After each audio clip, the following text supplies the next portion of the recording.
What's going on, Pokemon fam, YouTube fam? I hope you're all doing well today, guys. Oh, wow, my light's not on. Oh my gosh. Now it's better. Hope you're all doing well today, guys. So, let's go ahead and get into this video. I did all the numbers for my business, and I actually did pretty well. And I'm actually really happy with all the things that happened in 2023. I ended up doing 20K plus in revenue for all my sales between TCG Player and eBay. And while I was doing the numbers, right, because I had to file taxes this year because now I had to get an LLC, EIN, and everything like that to register my business and be a legitimate business. Um, you know, tax season is this season right now. So me going through the numbers, all the bookkeeping, uh, I wanted to go a little deeper and see like where did I lack for the year of 2023.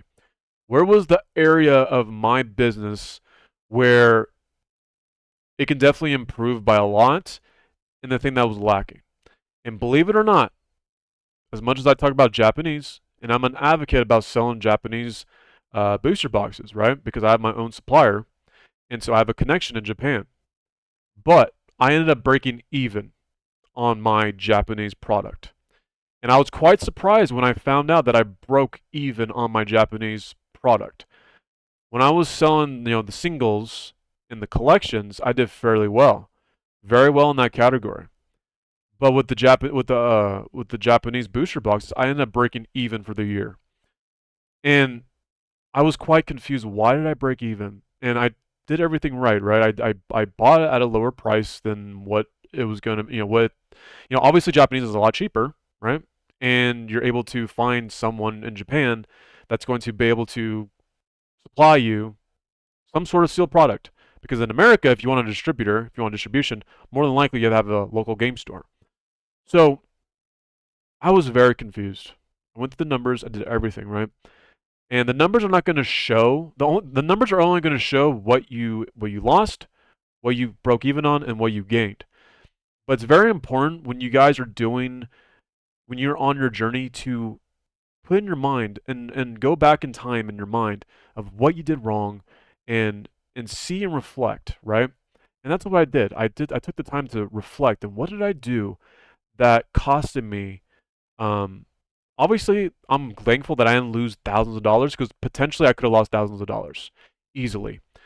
It was just pure sheer of just being very fortunate that I did not lose thousands and I was able to break even and get my money back for the whole year.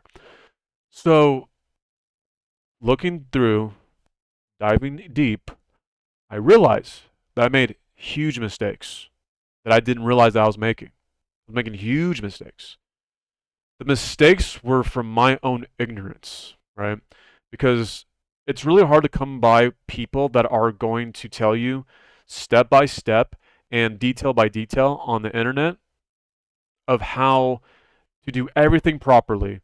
Because at the end of the day, trial and error is going to be your best teacher, and and the only way you're going to be able to learn from your trials and your errors and your mistakes is through just doing the thing yourself and seeing what stuck and what didn't. Okay. So, you know, it kind of just put me back, it set me back mentally. Like I was kind of upset. But then I just took emotions aside and I just regrouped and I just looked and I just told myself, okay, well, I broke even, didn't profit at all with my Japanese product. Okay, that's fine. Now, what did I do wrong? So there's two major mistakes that I did wrong. Humongous mistakes. Like I said, could have cost me thousands of dollars. Thousands, guys, thousands, because I invested a lot. I almost invested almost 10K of worth of Japanese product. Almost 10K, right? And for someone like me, I'm a very small seller. So that's a lot of money, right? That's a lot of money. I could have lost 50% of that money, 60% of that money if I had no idea what I was doing, right? But luckily for me, I had, some sort of decent idea, right? So here's the two major mistakes. Let me go over the first one. So let's go ahead and talk about how the market swings when a new set comes out, which everyone pretty much understands. When a new set drops for English product, let's just say for example, and we have, most of the time it's going to be local game stores that are going to be allocating a lot of booster boxes and a lot of cases and pallets of booster boxes, right? In cases. The goal of a local game store, okay, I'm using the local game store as an example.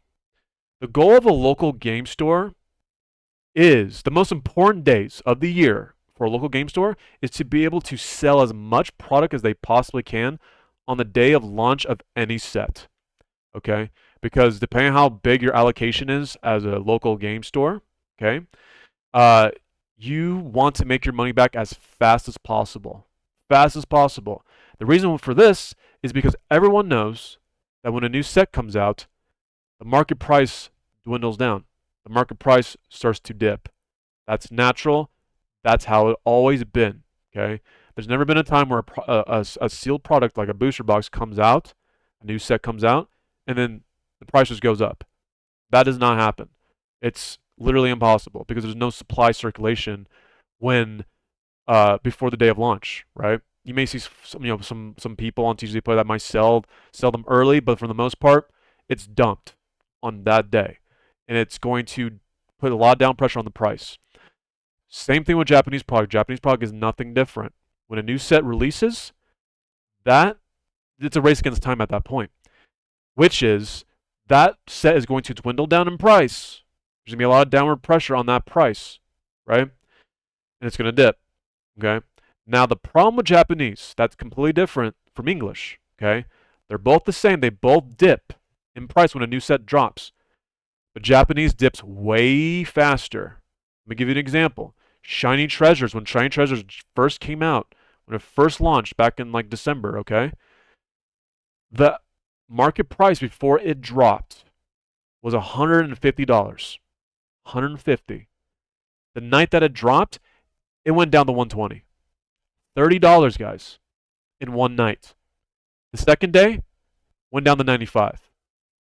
And then for the following week, it pretty much stayed steady between $90 to like $87.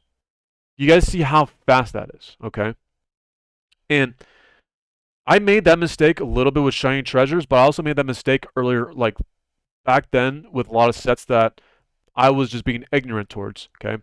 So the first mistake that I made was that I could not sell when I allocated a decent amount of product for my supplier to send it off to me.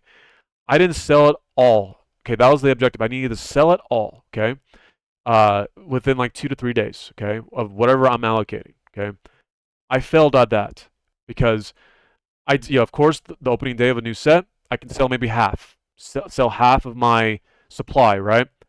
And then as the days dwindle, that price gets destroyed, and I have to now fluctuate my prices now in order to basically, try to break even, right? And there's been a lot of instances this year alone where I've bought a lot of different shipments where I've taken an L on several different shipments, right?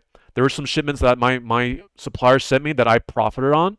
There were some shipments that I broke even on, and there were some shipments that I took minor losses that I thought were minor, that were not, that ended up multiplying over a, compounded interest, you would say, right? It just compounded. And you don't really realize how much you're losing until you actually do the numbers, okay? But I ended up still breaking even, thankfully, right? But that was my first mistake, like I said. I should have waited until the prices dropped drastically. Instead of buying it the first night, because Japanese is extremely volatile. And that's the problem with Japanese that I think is a big problem that's very risky. Which is that if you plan to buy a big, let's say you have a supplier, you want to buy a new set that's going to drop, basically you have to be prepared for a 25% loss, not 25% loss, but 25% dip right off the bat. The first night or two. That's a very, very, unless you can sell all your stuff within like a couple hours, a few hours, which is possible because this stuff's very high in demand. Your price, your asking price will not hold. You will have to adjust lower. That was the mistake that I did. I should have waited until the first wave. Usually a first wave is done after the first week of a new set. Okay? The second wave that comes in is about the second week, okay? The next 7 days, the next second week that set's been released.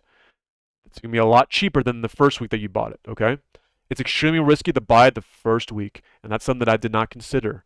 I thought I can wiggle my way through.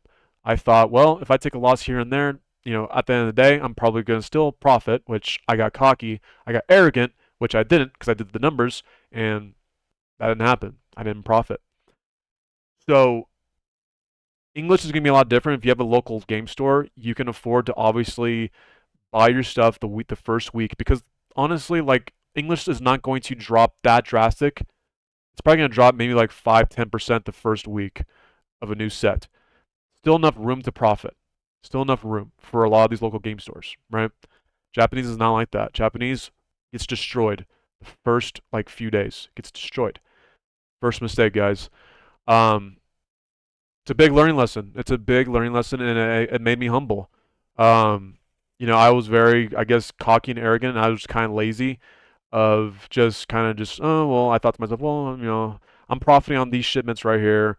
I already profit on that shipment. If I break even on this, it's not a big deal. If I take a few $100 loss on this one, it's not a big deal. I'll make it up with my cards that I'm selling on my singles, and everything's good. I'm still gonna profit, right?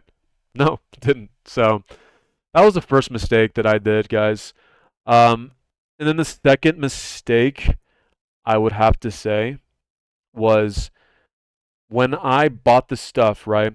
And there was a lot of shipments. Let's say, like for example, like V-Star Universe. V-Star Universe was a very popular set that sold very quickly.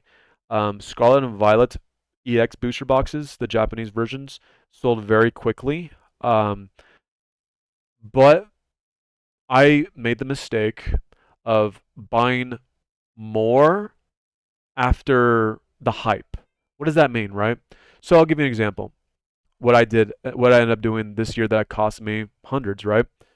Um, when the Scarlet and Violet EX booster boxes, the Japanese booster boxes I'm talking about, it came out in the beginning of the year of last year, January 2023.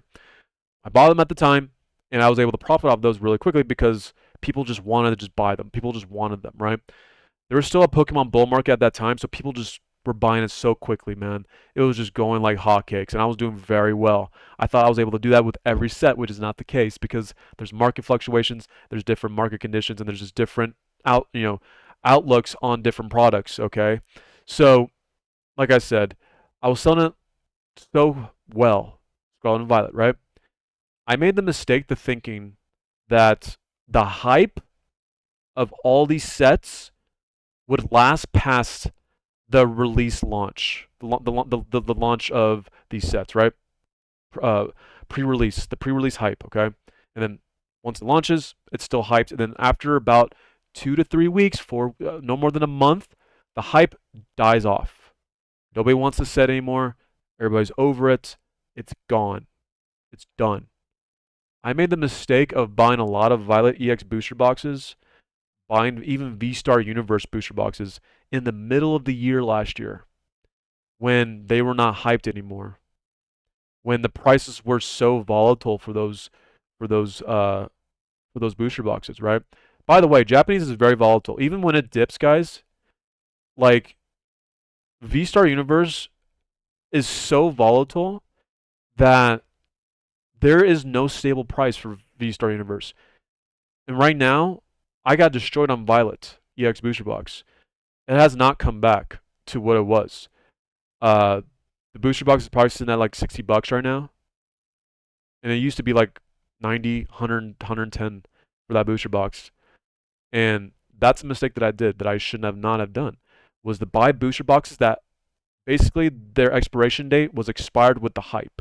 When it's no longer in hype, I would say about a month after that set releases, no one wants it anymore.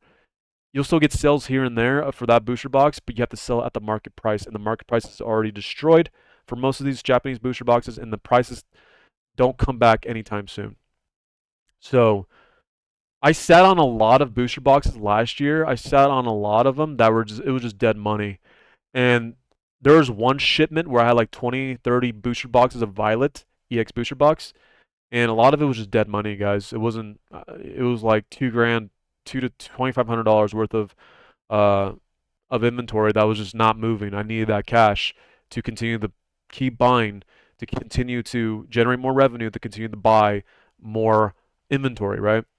So I had to take a loss on that shipment in particular, and I ended up just kind of just like selling it at the actual market price. And and then basically I took a loss on that shipment because obviously I bought it at a higher price than at a higher price, and I had to sell at a lower price. So that was mistake number two. Don't ever buy booster boxes where the expiration of the hype is like the hype is basically expired, right? It's done. Nobody wants to buy it anymore. Nobody wants it. So I'm kind of all over the place with this video. I didn't really structure anything.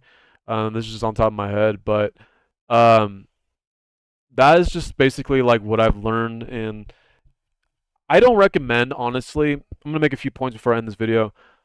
Now that I am seeing my own mistakes and my own losses right now, and just looking at it right in this perspective, I was still able to break even. That could have easily lost. Like I said, I almost invested 10K, almost 10K. I invested like $9,000 of just all throughout the year of Japanese product. I could have lost thousands, right? Luckily, I ended up getting my money back on everything. It all worked out in the end, right? To break even. We didn't profit, but broke even. But I don't recommend selling Japanese as much as I did back then when I made the videos of how to get a Japanese supplier, and how to go about, finding a Japanese supplier and getting sealed product.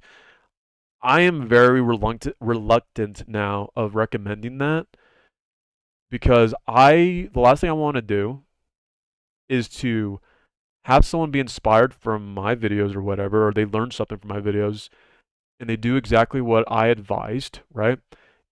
They buy, Japanese booster boxes, and they find a supplier, a good, trustworthy supplier, and at the end of the year, they do all their numbers, and they end up taking a 40%, 50% loss. They lose half their money or something like that, right? I want to be the last person to ever cost someone that much money.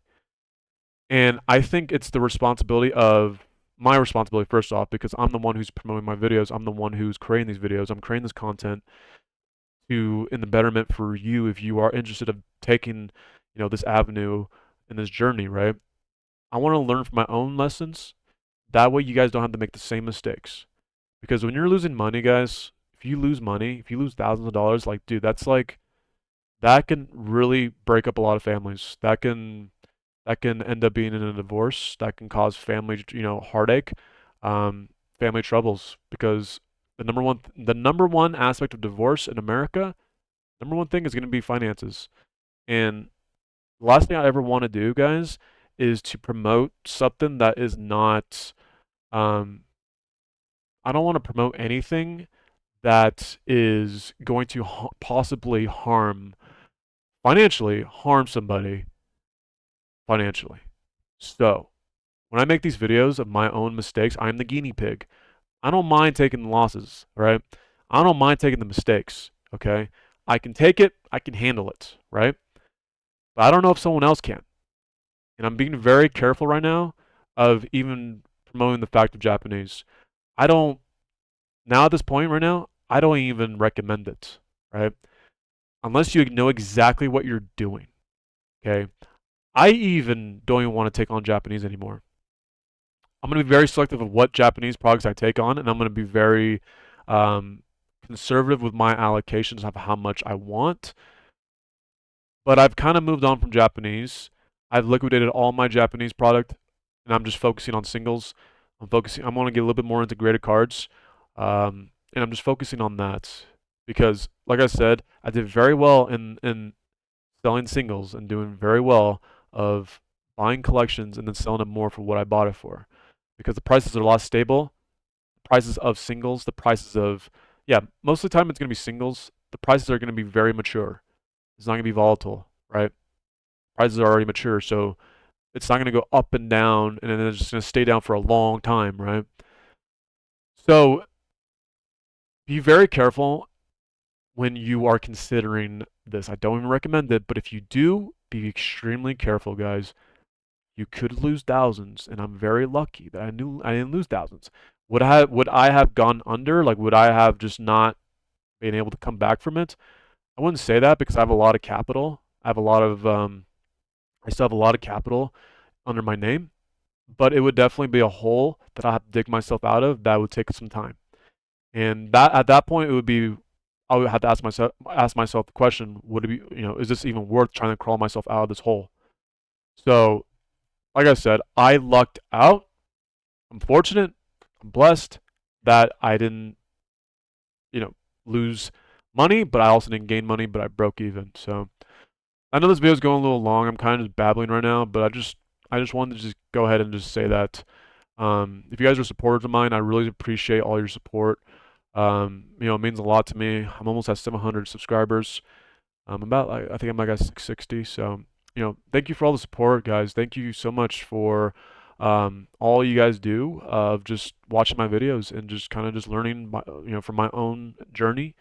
If I'm able to help you in some way, then I've done my job. If I'm able to help one person that is watching this video right now or watching all my videos, I've done my job. And that's what I want this channel to be. I want this channel to be extremely transparent. I want this video to, not video, but this channel to be honest with my own results, okay? I plan to do this for a very, very, very long time. So I don't want to hide anything that is potentially going to harm you just because I don't want to say anything because I want to look like this big time Pokemon seller, right? And you know that doesn't I don't want to like give out that fake persona, right? I don't want to do that because at the end of the day, uh, the subscribers are watching me. These are real people, and I care about these people. They're not just numbers on my YouTube page. I care about these people. And the last thing I want you guys to ever get into is a bad situation financially because you took advice from this channel. So, anyways, guys, I hope you're all doing well. Stay humble. Learn from your mistakes. I've certainly learned from mine. I hope you guys learn from my mistakes. So, uh, I hope you guys have a great rest of your weekend, and I will see you guys in the next one. Stay safe and sell on, and let me know what your guys' experiences are. If you have any more questions, any more comments, any more concerns, be on the lookout for more videos, guys. I'll see you guys in the next one. Have a great rest of your day, guys. Take it easy.